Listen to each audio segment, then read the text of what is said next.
Agora você pode fazer parte do clube de membros do Spurgeon TV. Esses são e-books já disponibilizados para os membros do canal. Todos os dias, novos e-books são adicionados junto com outros benefícios que só os membros têm. Sendo um membro, você passa a ajudar no crescimento desse ministério, tanto na quantidade do que podemos publicar, como na qualidade do material. Nosso propósito é, juntos, atingirmos o maior número de pessoas com solo escritura. Seja um membro do Spurgeon TV. Sermão número 1363, pregado na manhã de domingo, 8 de julho de 1877, por Charles Haddon Spurgeon, no Tabernáculo Metropolitano, Newington, Londres, Inglaterra. Spurgeon pregou este sermão quando tinha 43 anos de idade. Destruição sobre destruição se apregoa, porque já toda a terra está destruída. De repente foram destruídas as minhas tendas e as minhas cortinas no momento. Jeremias 4, 20. E quando fores despojada, que farás? Jeremias 4, 30. Jeremias estava descrevendo o caos da guerra. Uma guerra que devastava seu país e trazia misérias inenarráveis ao povo. Ele diz sobre isso: ah, minha alma, ah, meu coração, eu me contorço de dor, meu coração bate forte dentro de mim. Não consigo ficar em silêncio, pois ouviste, ó minha alma, o som da trombeta, o alarme de guerra. Destruição após destruição é clamado. Toda a terra está devastada. De repente, as minhas tendas foram destruídas e as minhas cortinas no momento. Até quando verei a bandeira e ouvirei o som da trombeta? Como devemos ser gratos por a guerra não estar assolando nossa própria terra. Devemos ler essas histórias terríveis que nos chegam sobre a destruição de vidas humanas pelos dois exércitos no Oriente com o máximo pesar. Seja qual for o lado vencedor, ainda é de lamentar diariamente que homens matem homens e se gloriem em assassinatos em massa. Quão verdadeiro é que nem os elementos em sua fúria, nem os animais selvagens em sua raiva, jamais foram inimigos tão terríveis para o homem quanto os próprios homens. Devemos agradecer a Deus por vivermos separados e ver nossas colheitas amadurecendo sem o medo de serem ceifadas por invasores. Andamos por nossas ruas sem o medo de explosões de bombas e buscamos nossos quartos sem a apreensão de sermos despertados no meio da noite pelos gritos de adversários avançando. Bendito seja o Senhor, que tem dado séculos de paz às férteis colinas e vales de sua ilha escolhida. Ó Grã-Bretanha, louve seu poderoso Deus e faça seus feitos conhecidos no exterior. Ele ordenou que o oceano ao seu redor fluísse, nem barras de ferro poderiam te guardar assim. Que o nome de Jeová, nosso Deus, seja louvado esta manhã por dar paz em nossas fronteiras e nos encher com o melhor do trigo. Há, no entanto, nesta terra e em todas as terras, seja em guerra ou paz, muitas calamidades que vêm repentinamente sobre os filhos dos homens, sobre as quais podem lamentar amargamente. Quão de repente foram destruídas minhas tendas e minhas cortinas no momento. Este mundo em seu melhor estado não é nosso descanso. Não há nada estável abaixo da lua. Chamamos esta terra de terra firme, mas não há nada firme sobre ela. Ela é agitada como um mar inquieto para sempre. Nunca estamos por muito tempo em um só estado. Mudança está perpetuamente operando. Nada é certo além daquilo que é divino. Nada é permanente exceto aquilo que vem do céu. Todas as coisas mudam à medida que passam diante de nós e perecem no uso. Neste momento, seu navio está calmo. Não fique muito seguro, pois nos próximos minutos você pode estar navegando diante de um furacão com mastros desnudos. Hoje, seu jardim está plantado com flores desabrochando, que estão carregando o ar com seu perfume. Não se alegre demais com sua doçura, pois em pouco tempo nada pode restar. O destruidor pode arrancá-las pela raiz e seu jardim pode se tornar uma desolação. Não há nada brilhante, bonito, formoso, adorável ou desejável sob o sol que não possa ser rapidamente murchado. Até mesmo como uma visão são todas essas coisas. Elas são e logo não são. Elas brilham sobre nós como um meteoro que incendeia o céu à meia-noite e depois deixa a escuridão ainda mais negra do que antes. Não te glories do amanhã, sim, não te glories do hoje, para que não aconteça que amanhã, ou até mesmo neste mesmo dia, você tenha que clamar com Jeremias: quão de repente foram destruídas minhas tendas e minhas cortinas no momento. Esta expressão pode ser, sem qualquer esforço, muito prontamente aplicada a muitos assuntos, e a 3 especialmente. Primeiro, a destruição repentina de toda a justiça humana. Segundo, a destruição repentina de todo o conforto terreno. E terceiro, e isto não é de forma alguma incomum, a destruição repentina da própria vida humana. Que o Espírito Santo abençoe nossas meditações sobre a instabilidade de todas as coisas nascidas da terra, para que assim possamos desprezar as coisas que são vistas e temporais e seguir as coisas invisíveis e eternas. 1. Uma destruição repentina acontece à justiça humana. Amados, quando coloco essas duas palavras juntas, justiça humana, eu sorrio internamente. Parece uma comédia ou uma sátira, mal sei qual. Que é o homem para que seja puro, e o que nasce de mulher para que seja justo. A mera natureza humana e a justiça são duas coisas que não se juntam facilmente, e quando se unem por um tempo, logo se separam, pois combinam tão bem quanto óleo e água. Existe uma justiça divina, realizada pelo nosso querido Redentor e imputada a todo o seu povo crente, a todos os eleitos. Justiça essa que permanecerá para sempre. Como diz o hino, essa gloriosa veste permanece a mesma. Quando a natureza arruinada desmorona com os anos, nenhuma idade pode mudar seu glorioso brilho. A veste de Cristo é sempre nova. Mas a justiça que vem do homem é um sonho. Quão rapidamente ela desaparece de nossa vista. Mais leve que a teia da aranha, mais sutil que a névoa, mais fugaz que o vento. O próprio nome dela é vaidade. Vamos olhar para a história da justiça humana e começar no jardim do Éden e lamentar a queda. A justiça humana existia nos recantos do paraíso e o homem era feliz com seu Deus. Adão foi criado sem pecado. Sua mente estava em perfeito equilíbrio e sem tendência ao mal. Ele foi colocado em um jardim de delícias, com apenas um mandamento para testá-lo.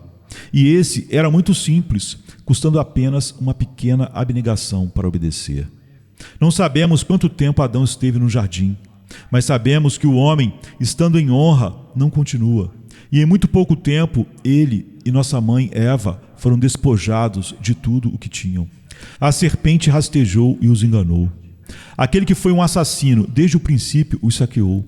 Quão rapidamente foram destruídas suas tendas e suas cortinas em um momento, pois seus olhos se abriram e perceberam que tinham perdido tudo. A justiça que os cobria muito melhor do que uma veste foi tirada deles, de modo que estavam completamente nus diante dos olhos do Deus vivo. É um ladrão cruel, de fato, aquele que despoja um homem de toda vestimenta, mas assim foram completamente roubados e despojados nossos primeiros pais. Eles descobriram que tinham perdido o jardim onde viviam tão contentes. Perderam a paz, perderam a felicidade, perderam a si mesmos. Perderam sua posteridade, perderam tudo.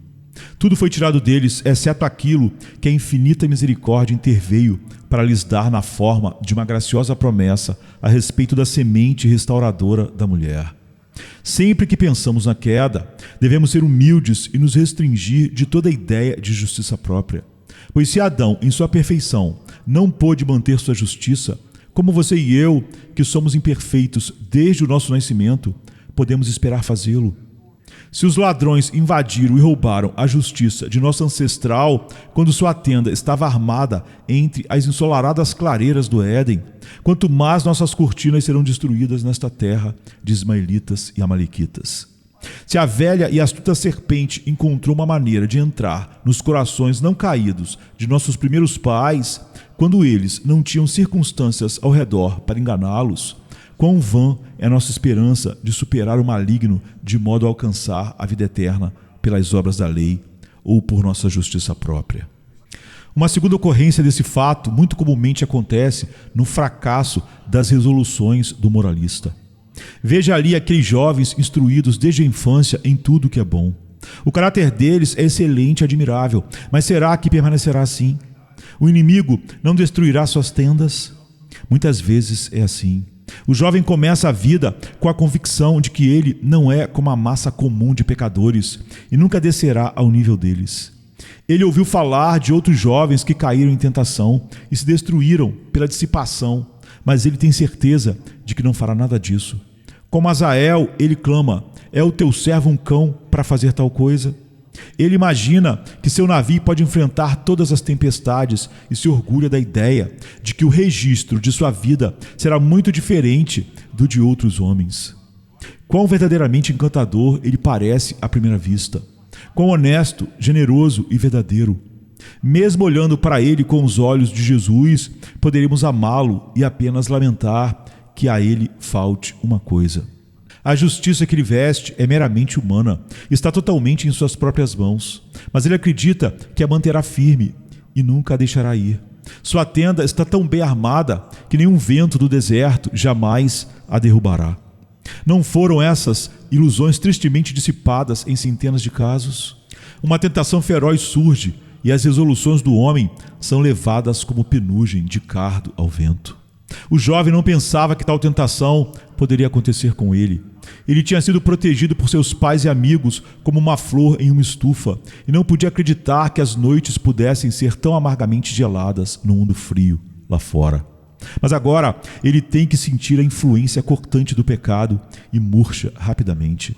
Satanás, descobrindo sua fraqueza, ataca-o em um ponto sensível. Apresenta-lhe aquele desejo ao qual ele tem a maior tendência. Coloca diante dele aquela delicadeza do pecado a qual ele tem o maior apetite. E logo o jovem esperançoso não pode mais falar de suas virtudes, nem se gabar de sua pureza, pois ele caiu baixo. O navio orgulhoso bateu em uma rocha e está afundando.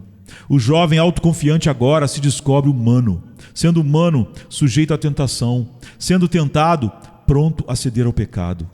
Vi as tendas de Cusã em aflição, e as cortinas da terra de Midian tremeram, pois as cordas da resolução estão quebradas, e as estacas do princípio estão soltas.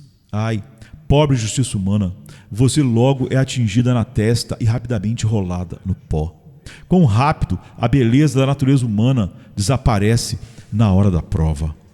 Muitos jovens, abrindo seus olhos de repente após a tentação, tiveram que clamar: quão de repente foram destruídas minhas tendas e minhas cortinas num momento. Ah, vocês que pensam estar além de todo perigo de cair em pecado, vocês não se conhecem, não compreendem a praga de seus próprios corações, pois se compreendessem, veriam que carregam dentro de suas almas toda a sorte de iniquidade, que só espera uma oportunidade para se desenvolver, e quando encontra uma ocasião adequada, ela mostrará sua natureza mortal, e então vocês lamentarão por não terem buscado um novo coração e um espírito reto nas mãos de Cristo. Meu segundo texto diz: e quando fores despojada, que farás? E eu gostaria de respondê-lo fervorosamente para qualquer um de vocês que tenha passado por essa experiência. Não tente restabelecer aquela justiça sua que foi tão completamente destruída, mas procure algo melhor. Deixe a tenda por uma mansão. Fuja das cortinas do eu para as muralhas da salvação. Suas próprias resoluções falharam, portanto, deixe tal fundamento arenoso e construa sobre a rocha da força divina. Vá e confesse seu pecado com profunda contrição. Peça ao Senhor Jesus para lavá-lo em seu precioso sangue. E então, deseje a verdade no íntimo e peça que, no íntimo, o Espírito Santo lhe faça conhecer a sabedoria. Assim acontecerá que você não mais construirá sobre a areia, nem com madeira, feno e palha, mas sobre a rocha com ouro, prata e pedras preciosas. Outra vulnerabilidade da justiça humana é uma que eu não devo chamar de calamidade, visto que é o começo da maior bênção. Quero dizer, quando o Espírito de Deus vem lidar com a justiça humana por meio da iluminação e convicção. Aqui podemos falar do que sabemos experimentalmente. Quão bela é nossa justiça e como ela floresce como uma bela flor até que o Espírito de Deus sopra sobre ela. E então ela murcha completamente como a grama ao sol quente e ao vento. A primeira lição do Espírito Santo para o coração é revelar sua enganosidade e descobrir diante de nós sua repugnância, onde pensávamos que tudo era verdadeiro e aceitável. Que diferente caráter você dava a si mesmo, querido amigo, antes que o Espírito de Deus lidasse com você, de que você foi compelido a se dar depois. Verdadeiramente, sua beleza consumiu-se como uma traça. Você começou a lamentar suas coisas mais santas, pois viu o pecado que as poluía. E quanto às suas transgressões, que você considerava tão pequenas, quando o Espírito de Deus as colocou em uma luz verdadeira, você as encontrou como ofensas horríveis e terríveis contra o Deus de amor. Antes você exaltava seu nome em letras de ouro, mas quando aprendeu a verdade, escolheu uma inscrição negra e com mão pesada escreveu sua própria condenação, sentindo que era obrigado a fazê-lo. Agora, é uma grande misericórdia quando o Espírito de Deus traz a verdade ao coração e faz o homem ver a enganosidade das aparências exteriores. Oro para que isso aconteça a todos vocês, se nunca aconteceu. Que suas tendas sejam destruídas, até que vocês vejam a si mesmos como completamente arruinados, pois vocês são assim por natureza, quer vejam ou não. Gostaria de pedir a todos que estão sob convicção de pecado que respondam a esta pergunta: quando você for despojado, o que fará? Que vocês possam responder: sabemos o que faremos. Fugiremos de nós mesmos para Jesus. Nossas coisas preciosas foram removidas e nosso tesouro escolhido nos foi tirado. Portanto, tomamos o Senhor Jesus para ser nosso tudo em tudo. Se essa for sua resolução, você está cumprindo o propósito e o desígnio do Espírito sempre bendito, que trabalha para desviar o homem de si mesmo e esconder dele o orgulho. Por essa razão, ele mergulha o homem no lamaçal até que suas próprias roupas o abominem. Pois então ele se volta para Jesus e busca aquela vestimenta que só a inigualável justiça de Cristo pode fornecer. Mas virá para toda a justiça humana outro tempo de despojo, se nenhum dos que mencionei antes acontecer. O remorso virá, e muito provavelmente na hora da morte, se não antes. A parte do Espírito Santo, a consciência muitas vezes faz seu trabalho de forma terrível e rasga diante dos olhos do homem as cortinas da justiça que ele havia tecido tão laboriosamente. Você já viu um pecador feliz e contente porque está iludido por si mesmo? Mas de repente ele descobriu que sua falsidade e hipocrisia eram conhecidas por Deus e seriam todas expostas e punidas. Em tal momento, em vez de se voltar para Deus, ele se desespera e diz: estou perdido, não há esperança para mim, e portanto mergulha em pecado mais profundo e se torna pior. E o tempo todo, como o abutre no fígado de Prometeu, a consciência continua a rasgar seu coração, comendo sua própria alma e bebendo o sangue da alegria de sua vida, até que ele seja consumido por uma angústia tal qual não pode escapar. Eu já vi homens morrerem assim. As consolações do Evangelho foram pronunciadas em um ouvido surdo. Eles levantaram as mãos como se quisessem afastar o ministro. Quando ele falava de misericórdia, eles respondiam que não havia nenhuma para eles. E quando falava de purificação, declaravam que seus pecados eram mais escarlates do que o sangue e nunca poderiam ser lavados. Quando de repente são despojadas suas tendas e suas cortinas em um momento. E quando despojadas assim, o que faz um homem? O que se não entregar-se a esse desespero eterno que finalmente o alcançou? Enquanto qualquer homem ainda estiver vivo, eu o exortaria ainda a se dirigir a Cristo. Ainda que fosse o último suspiro que ele respirasse, eu ainda ergueria o Redentor diante do seu olhar expirante. Mas quando o remorso se instala completamente, isso raramente tem qualquer efeito. Eles gritam: tarde demais, tarde demais. Continuam a recusar seu Salvador e passam a morte nus, pobres e miseráveis, para ficarem diante do tribunal justo de Deus e ouvirem a sentença de sua consciência confirmada para sempre pela boca do juiz eterno. Nesse dia terrível, sua ruína será realmente terrível. Deus nos salve disso. Espero, queridos amigos, que todos nós saibamos o que é ver todas as nossas tendas despojadas de todas as coisas preciosas nas quais nosso orgulho se gabava e que agora nos tenhamos tornados ricos nas riquezas do Senhor Jesus e seguros na fenda da rocha que foi aberta em seu lado. Se assim fizermos, não nos arrependeremos, mas nos alegraremos muito, que nossas tendas foram despojadas repentinamente e nossas cortinas em um momento. 2. as palavras do nosso texto são extremamente aplicáveis à destruição de todos os confortos terrenos. A destruição repentina de todos os nossos confortos terrenos é comum a todos os tipos de homens. Pode acontecer tanto aos melhores quanto aos piores. Não aconteceu assim com Jó, que em uma certa manhã foi surpreendido por mensageiro após mensageiro, apressando-se para lhe dizer que toda a sua propriedade havia sido varrida. Por último, veio um que lhe disse que toda a sua família havia sido destruída. A tristeza repentina também aconteceu ao rebelde Faraó, assim como ao piedoso Jó, pois no meio da noite ele foi despertado para lamentar o primogênito daquele que estava no trono e ouviu em toda a terra do Egito um coro de lamentações devido a uma calamidade semelhante que havia acontecido a todas as famílias. Nem os justos, nem os injustos podem prever quando a tribulação os atingirá. Davi retorna de entre os filisteus e encontra Ziglag queimada pelo fogo e suas esposas e filhos levados cativos.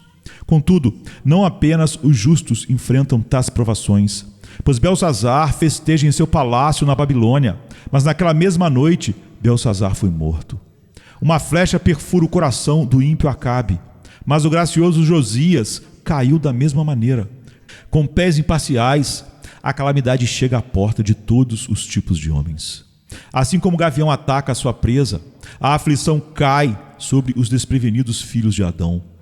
Como o terremoto que de repente derruba uma cidade, a adversidade abala o estado dos mortais.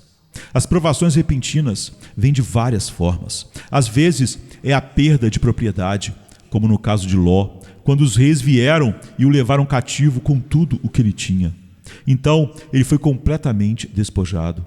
A mesma coisa aconteceu no comércio comum, como no caso de Josafá, quando ele fez navios para ir a Tarsis, e eles foram destruídos em Ezion-Geber. Suas cartas foram abertas uma manhã, e o comerciante, que se considerava rico como um príncipe, descobriu que havia se tornado falido. Essas são coisas comuns em dias de pânico e convulsão. Frequentemente, a calamidade vem na forma da perda de alguém querido para nós. Foi assim com a sunamita, cujo filho havia sido um grande conforto para ela. Mas um dia ele foi ao campo com os ceifeiros e disse: minha cabeça, minha cabeça. E muito em breve, o pequeno presente do céu deixou uma mãe sem filhos para chorar sobre seu pequeno corpo sem vida. Aconteceu assim com Jacó, que enviou seu filho querido com um beijo, mas antes que muitas horas tivessem passado, ele viu a roupa dele coberta de sangue e exclamou: uma fera maligna o devorou. José certamente foi despedaçado. Você não pode ter certeza de filho, esposa ou marido. O amante mais querido pode ser arrancado do seu lado e o bebê mais amado pode ser tirado do seu colo. Aqui embaixo nada é certo, exceto a incerteza universal. De uma maneira ou de outra, Deus sabe como trazer a vara até nós e nos fazer sofrer até gritarmos: como de repente foram destruídas minhas tendas e minhas cortinas em um momento. Agora, isso pode ser bem esperado. Ficamos surpresos quando somos repentinamente privados de nossos confortos terrenos. Não são coisas passageiras. Quando vieram a nós, recebemos uma garantia com eles ou fomos prometidos que durariam para sempre? Jonas sentou-se sob sua aboboreira murcha, torcendo as mãos e reclamando de Deus. Mas se você e eu estivéssemos lá, poderíamos ter dito: o que há com você, homem? Você está surpreso que aboboreiras murchem? Eu murmuro, ele diz, porque perdi a sombra que me protegia do sol. Mas, homem, não é da natureza de uma aboboreira morrer. Ela cresceu em uma noite. Você se maravilha que tenha perecido em uma noite. Um verme na raiz de uma aboboreira, certamente, não é novidade. Ó profeta, não fique zangado com seu Deus. Isso é o que você deve esperar de tal crescimento. Se nossas tendas são destruídas, devemos lembrar que são tendas e não fortalezas, cortinas e não baluartes. O ladrão pode facilmente entrar e despojar a habitação feita de material tão frágil. Você se surpreende que seus filhos morram? Por quê? Na testa de seus filhos está escrito a palavra mortal, se você ler corretamente. Você esperava que uma mãe mortal gerasse um filho imortal? Você, um pai mortal, esperava ser o progenitor de uma filha que nunca veria a morte? Seu amor está surpreso, mas sua razão não está. Seu afeto considera isso estranho, mas seu entendimento julga que é de acordo com o curso frequente da natureza. Seus filhos vieram a você e você os recebeu em sua casa e coração com o conhecimento de que eram mortais e, portanto, você não foi enganado. Submeta-se, portanto, à vontade divina e diga: o Senhor deu e o Senhor tirou. Bendito seja o nome do Senhor. Você lamenta que perdeu suas riquezas. Você está surpreso com isso? Você cria pássaros? Você se surpreende quando eles voam embora? O que são riquezas senão pássaros de penas douradas? Elas se tornam asas, nos é dito, e voam embora. Não é a coisa mais maravilhosa do mundo se seu menino tem um pássaro domesticado, se ele vem a você e diz: pai, meu pássaro criou asas e fugiu. Querido filho, você diz: sempre me perguntei por que não fez isso antes. Assim, você pode dizer ao comerciante que perdeu sua propriedade no comércio: a maravilha não é que a riqueza se vá, mas que permaneça com qualquer homem, visto que é da natureza das coisas aladas voar embora. Nuvens se dissolvem, bolhas estouram, flocos de neve derretem, e da mesma forma os tesouros deste mundo se dissipam.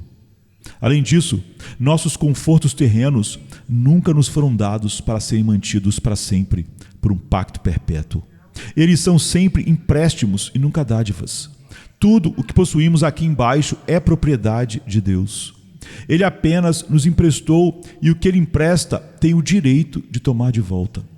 Possuímos nossas posses e nossos amigos, não em propriedade absoluta, mas em um arrendamento que pode ser encerrado a qualquer momento pelo supremo proprietário. Você se surpreende quando essa posse termina? Você conhece a parábola da sábia mulher judia?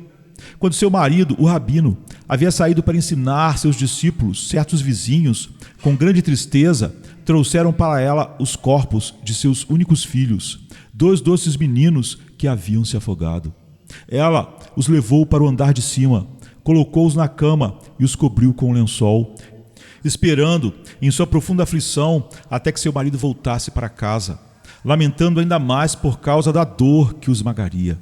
Ela ficou à porta e disse tristemente: meu marido, você sabe que uma grande tribulação aconteceu comigo? Um amigo me emprestou um tesouro, e enquanto eu o tive, foi uma grande alegria para mim. Mas hoje ele o tomou de volta, e eu não sei o que fazer. Minha amada, disse o rabino, não fale assim. Pode ser uma tristeza para você devolver aquilo que pegou emprestado? Ó filha de Abraão, você não pode abrigar desonestidade em sua alma. Se o tesouro foi emprestado, seja grata a quem lhe permitiu o empréstimo e devolva-o com alegria. É isso que você diz? Ela perguntou. Vem aqui. Então ela puxou o cobertor e ele olhou para os rostos frios de seus 2 filhos e ele disse: você falou sabiamente, ó mulher, pois eu entendo que Deus emprestou essas crianças para mim e que não devo reclamar porque Ele tomou de volta o que é seu. Não vê como é natural que empréstimos sejam devolvidos ao seu credor no tempo devido? Não diga: eu sou o homem que viu a aflição pela vara de sua ira, como se você fosse o principal ou o único sofredor, pois nessa questão nenhuma prova aconteceu com você, exceto aquelas que são comuns aos homens. Não chore em desespero. Quão de repente foram destruídas minhas tendas e minhas cortinas em um momento. Pois quando a guerra está em fúria, não é surpreendente que as tendas sejam destruídas. É conforme a natureza das coisas que, em um mundo que produz espinhos e cardos, em todos os seus sulcos, alguns dos pontos afiados perfurem sua carne. Mais uma vez, vivemos em um mundo cheio de ladrões, e não é de se admirar se nossas alegrias forem roubadas. Nosso mestre nos avisou que nossas habitações aqui embaixo não são a prova de ladrões. Ele nos proíbe, portanto, de acumular nosso tesouro onde os ladrões arrombam e roubam. As casas de barro do Oriente são muito rapidamente invadidas por assaltantes. Eles abrem um buraco onde quiserem e roubam a riqueza de um homem enquanto ele dorme. E esta vida presente é da mesma forma. Este mundo está cheio de ladrões, como falsos amigos e enganadores, difamadores e críticos, perdas nos negócios e contratempos nas nossas expectativas, inimizades e inconstância de conhecidos, especialmente doenças e morte. Não devemos nos surpreender, portanto, se algum ladrão ou outro tirar o querido deleite que torna a nossa tenda tão feliz. Amados, já que essas calamidades podem ser esperadas, vamos nos preparar para elas. Como? Você pergunta. Simples, segurando todas as coisas terrenas de forma leve, possuindo-as como se não as possuíssemos, olhando para elas como passageiras e nunca esperando que permaneçam com você. Ame a criatura na medida em que a criatura pode ser amada e nada mais. As coisas mortais só podem ser amadas em sua proporção. Nunca as faça seus deuses, nem permita que seu coração viva sobre elas ou se apoie nelas, pois se o fizer, estará preparando tristeza para si mesmo, e quando você for despojado, o que fará? Você gritará com Mica: eles tiraram meus deuses. Se você permitir que seu coração seja preenchido com coisas terrenas enquanto as possui, terá seu coração quebrado quando forem tiradas. Vamos cuidar de fazer bom uso de nossos confortos enquanto os possuímos. Já que eles rapidamente passam por nós, vamos pegá-los em pleno voo e empregá-los diligentemente para a glória de Deus. Vamos nos esforçar para colocar nosso principal tesouro no céu, pois como o velho puritano Swinnock diz, a riqueza de um mundano está na terra. Portanto, como mercadorias armazenadas em porões úmidos, ela se corrompe e se molda. Mas o tesouro do homem piedoso está no céu, e como mercadorias armazenadas em cômodos altos, ele permanece sólido e seguro. Tesouro nos céus é realmente tesouro. Onde a traça e a ferrugem e o ladrão alcançam, não é o lugar adequado para armazenarmos nossos tesouros. Vamos confiar tudo à custódia de Deus, que é nosso tudo em tudo. Tão abençoada é a fé em Deus que, se o crente perdesse tudo o que possui aqui embaixo, ele teria pouca razão para a tristeza enquanto mantivesse sua fé. Se um grande proprietário de terras, caminhando pela rua, fosse roubado de seu lenço, ele não se deitaria em desespero, nem mesmo faria um grande alarde sobre sua perda. Ah, diz ele, eles só puderam roubar uma mera ninharia. Não puderam me roubar meus parques e fazendas e rendas anuais. Os crentes investem sua verdadeira riqueza em um banco que nunca quebra. E quanto aos seus bens terrenos, eles não são seus de forma alguma, mas do Senhor, e desejam apenas empregá-los para a causa dele, de modo que se ele os tirar, eles devem considerar-se não perdedores, mas de certa forma aliviados de responsabilidade e podem agradecer ao Senhor por tal alívio. Certifique-se de usar este mundo sem abusar dele e fixe toda a sua alegria, amor e esperança e confiança no Deus eterno. E então, aconteça o que acontecer, você estará seguro. Tu conservarás em paz perfeita aquele cuja mente está firme em ti, porque confia em ti. Mas deixe-me lembrar solenemente que, nos momentos em que enfrentamos calamidades repentinas, Deus está nos pondo à prova e testando o amor e a fé daqueles que professam ser seu povo. Quando você for despojado, o que fará? Você pensou que amava a Deus. Você o ama agora? Você disse que ele era seu pai, mas isso foi quando ele o beijou. Ele é seu pai agora que ele o castiga? Os ímpios se revoltam contra Deus. Eles só podem se alegrar nele enquanto ele lhes dá coisas doces. Mas seus verdadeiros filhos aprendem a beijar a vara. Você pode acreditar em Jesus quando a angústia está sobre você e quando a necessidade o assalta como um homem armado? Você falou de sua fé no tempo de verão. Você tem fé agora nas longas noites de inverno? Você pode confiar no Senhor quando os ventos ferozes do deserto ameaçam derrubar sua tenda? O Espírito Santo lhe deu a fé dos eleitos de Deus, que pode suportar a pressão. Aquela fé que não pode suportar a prova não é fé de modo algum. E se a morte de um filho, ou a perda de riquezas, ou ser derrubado pela decepção ou doença, fizer você duvidar de seu Deus, o que fará quando chegar a hora da morte? Se ao correr com homens a pé você se cansa, o que fará ao competir com cavalos? Se essas pequenas provações o sobrecarregam, o que fará no último dia terrível, quando todas as coisas passarem de sua vista? Este é um tempo de prova para seu coração, um tempo de teste para suas virtudes. Se tudo estiver certo dentro de nós, quando nossas tendas forem despojadas, viveremos mais perto de Deus do que nunca. E, assim, ganharemos com nossa perda, porque isso aumentou nossa espiritualidade e nossa paz. Seria uma bênção ser como o planeta Vênus, do qual é certo que a Terra nunca pode se colocar entre ele e o Sol. O mundo muitas vezes esconde nosso Deus de nós, e quando nossos confortos são varridos, há menos probabilidade disso acontecer. Se nossas perdas nos trouxerem a luz clara e constante da face do Senhor, podemos ser gratos por perder aquilo que antes causava o eclipse. Como diz o hino, mais perto, meu Deus, de ti, mais perto de ti. O que embora seja uma cruz que me eleva, esta ainda minha súplica será, mais perto de ti, mais perto de ti. Bendito é aquele que está resolvido como Jó e pela graça é capacitado a permanecer firme. Ainda que ele me mate, ainda assim confiarei nele. Devemos aprender a renunciar a tudo que é caro para nós nesta vida presente e encontrar nosso conforto nas esperanças do próximo mundo, para que, como Davi, quando seu querido filho foi levado, possamos dizer: eu irei a ele, mas ele não voltará para mim. Feliz e abençoado é o homem que age assim. Ele não será abatido no dia nublado e sombrio. Ele não temerá más notícias. Seu coração está firme, confiando no Senhor. Ó vocês mundanos, o que farão no tempo da angústia? Como consolarão seus corações no dia da visitação? A maioria de vocês, jovens, está cheia de diversão e alegria. Estou feliz que tenham momentos felizes, mas os dias da festa da juventude não duram para sempre. Suas tendas serão despojadas um desses dias, tão certo quanto você vive, e o que fará então? Toda a alegria que você pode tirar dos poços deste mundo se tornará água salobra antes que muito tempo se passe, e você a detestará. O que fará então? Nada restará de toda essa alegria momentânea quando os dias de sua juventude acabarem, e os dias mal chegarem, e os anos se aproximarem, em que você dirá: não tenho prazer neles. Porque então você está tão absorvido por alegrias inconstantes e passageiras? Peço que busque felicidade substancial. Peça bênçãos eternas. Aproxime-se de Deus por meio de Jesus Cristo, verdadeiramente, e busque a felicidade duradoura em seu amor constante. 3.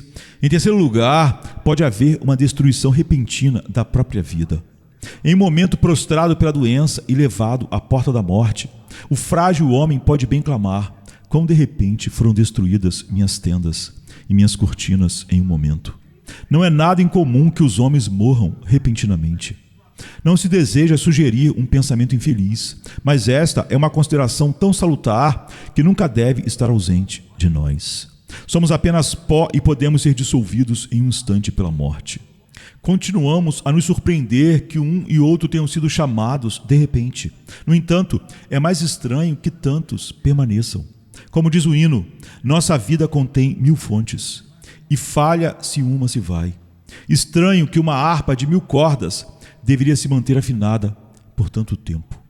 Nesta grande congregação, a obra da morte é muito evidente para quem está nesta torre central de observação. Durante os últimos dias, como igreja e congregação, perdemos vários de nosso meio, em meio aos milhares de membros. Não vou apontar os assentos que hoje estão ocupados por outros, onde velhos amigos se sentaram por muitos anos, mas é assim que alguns nos deixaram repentinamente, e suas sepulturas mal estão preenchidas. Quem será o próximo? Frequentemente acontece que aqueles que aparentemente são muito saudáveis e fortes estão entre os primeiros a cair. Nossos amigos que são inválidos contínuos permanecem conosco, alguns deles muitos meses e até muitos anos depois que tristemente os entregamos. A tuberculose mantém muitos por longos meses, lentamente se encaminhando para a vida eterna, enquanto pessoas fortes e vigorosas são levadas num instante. Portanto, não é nenhuma novidade que os homens morram de repente. Nenhum homem ou mulher aqui tem uma garantia de que viverá até amanhã. É quase um abuso de linguagem falar sobre seguro de vida, pois não podemos segurar nossas vidas. Elas devem permanecer para sempre, não guardadas, quanto à sua continuidade aqui. Se eu pudesse ser um profeta esta manhã e apontar um e outro e dizer: aquele homem estará morto antes do próximo domingo, ou aquela mulher não viverá uma semana, eu sentiria que tenho um dever muito doloroso a cumprir.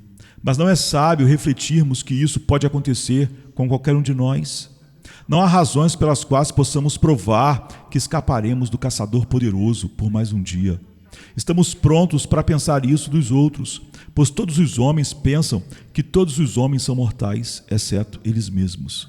Mas a sabedoria prática nos levaria a sugerir a nós mesmos que somos mortais e que talvez a flecha da morte que acabou de sair do arco de Deus possa estar mirando nossos corações.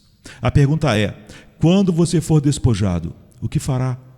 Quando de repente as cortinas de nossa tenda se rasgarem e o mastro da tenda se quebrar e o corpo se tornar uma ruína desolada, o que faremos então? Vou lhe dizer o que alguns de nós sabemos que faremos. Sabemos que quando a casa terrena deste tabernáculo se dissolver, temos um edifício de Deus, uma casa não feita por mãos, eterna nos céus.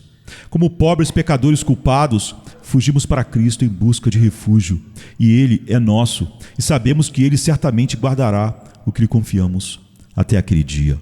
Portanto, não temos medo de tudo o que os destruidores podem fazer. Não temos medo de você, ó morte, pois você é o porteiro que abrirá os portões da imortalidade. E vocês, vermes, não temos medo de vocês, pois embora devorem este corpo, vocês não o destruirão, pois em nossa carne veremos a Deus. Ó túmulo, não estamos assustados com sua escuridão, pois o que você é, senão um cadinho do qual este pobre corpo terreno se levantará livre de toda corrupção. Tempo, não tememos suas provações. Eternidade, não tememos seus terrores. Nossa alma habitará em paz, aconteça o que acontecer. Glória seja dada ao bendito nome do Senhor Jesus. Nós ressuscitaremos porque Ele ressuscitou. Viveremos porque Ele vive e reinaremos porque Ele reina. Não temos medo do destruidor, mas ó, mundano, quando você for despojado, o que fará? Homens ricos, suas propriedades não serão mais suas. Nenhum parque para você perambular, nenhuma árvore majestosa para se gabar, nenhum salão ancestral em que se glorificar. Você não terá nada e tudo será deixado. Nenhum celeiro, nenhuma colheita amadurecendo, nenhum cavalo nobre ou ovelha engordada. Você deve deixar tudo. E, se esses são seus tesouros, o que fará quando Deus exigir sua alma? Então, a grandeza do valor investido só tornará tudo mais difícil de suportar, e palácios e jardins tornarão a separação ainda mais dolorosa. Você achará um terrível choque ser arrancado daquilo em que seu coração tanto se deleitava. Quando você for despojado, o que fará? Suas bolsas de dinheiro não aliviarão sua consciência. Todas as escrituras de arrendamento, títulos de propriedade e hipotecas que você pode acumular não aquecerão seu coração moribundo com a vida da esperança. O que fará? Infelizmente, o que fará? E vocês, mundanos, que não têm riqueza, mas vivem para o prazer presente, onde estarão então suas taças de vinho e suas danças? Onde seus copos de cerveja forte, seus juramentos e blasfêmias?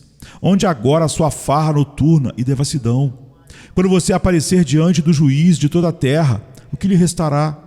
Quando todos esses prazeres profanos forem varridos, o que permanecerá? Sim, você, amante do prazer, faça festa e regozije-se hoje. Mas quando você for despojado, o que fará? Com seus filhos ao seu redor, regozije-se em sua casa e viva tranquilo sem Deus. Mas quando você for despojado, o que fará? Despreze o evangelho se quiser e considere-o todo um sonho inventado para tornar os homens amargos e miseráveis. Mas quando estiver morrendo e seu pulso estiver fraco e falhando, o que fará? O que poderá fazer? As oportunidades acabando e o tempo para arrependimento quase esgotado. O que fará? O pensamento talvez o tomará então. Tarde demais, tarde demais. Você não pode entrar agora. A voz que diz: eis que o noivo vem, irá assustá-lo na meia-noite de sua ignorância. Quando estiver prestes a morrer, então você torcerá as mãos em desespero eterno, porque não buscou a tempo aquele que pode salvá-lo da ira vindoura. Desperte, suplico-lhes, seus corações preguiçosos, e olhe para o seu fim. Oro para que eu possa deixar alguns pensamentos solenes nas mentes dos despreocupados. Melhor ainda, oro a Deus, o Espírito Santo, para conduzi-los agora a crer no Senhor Jesus, para a salvação de suas almas. Amém. É sexta-feira chega trazendo a noite em seu manto, Jesus em súplicas, enquanto Pedro sucumbe ao encanto do sono. Judas, com seu beijo, selou o destino. Traição que esboça o pranto no silêncio da noite, a esperança parece se esconder, mas o eco do domingo aos poucos começa a nascer. Pilatos em sua indecisão, o sinédrio em conspiração, a turba em escárnio desconhece a ressurreição. Discípulos fugitivos, corações partidos, Maria em lágrimas, Pedro nega, o galo canta anunciando a manhã que tarda. É sexta-feira, clama a criação, mas o domingo se anuncia, trazendo redenção. Nosso Salvador, sob o peso da cruz, caminha entre a multidão que zomba, sua santidade diminui. A coroa de espinhos, o sangue que escolhe marcas de amor infinito. É sexta-feira, mas a esperança do domingo não está tão distante. Elevado na cruz, entre criminosos a dor se faz presente. O véu se rasga, a terra treme, o céu escurece, um silêncio envolvente. A pedra colocada, os guardas se postam, a vigília começa, mas a promessa do domingo no coração ainda aquece. É sexta-feira, mas não é o fim. Domingo vem aí com vitória sem fim. A escuridão parece reinar, a morte sorri, certa de sua vitória. É sexta-feira, mas a história ainda não contou sua glória. O pecado julga ter vencido, a esperança parece falhar, mas a luz do domingo já começa a brilhar. O túmulo agora vazio, a pedra removida, Jesus ressuscitou, trazendo vida. Manhã de domingo, brilha a esperança restaurada. A morte foi vencida, a redenção proclamada. É sexta-feira, mas a alegria vem com o amanhecer. Domingo já chegou, ensinando-nos a renascer. Nosso Salvador, sob o peso da cruz, caminha entre a multidão que zomba, sua santidade diminui. A coroa de espinhos, o sangue que escorre marcas de amor infinito. É sexta-feira, mas a esperança do domingo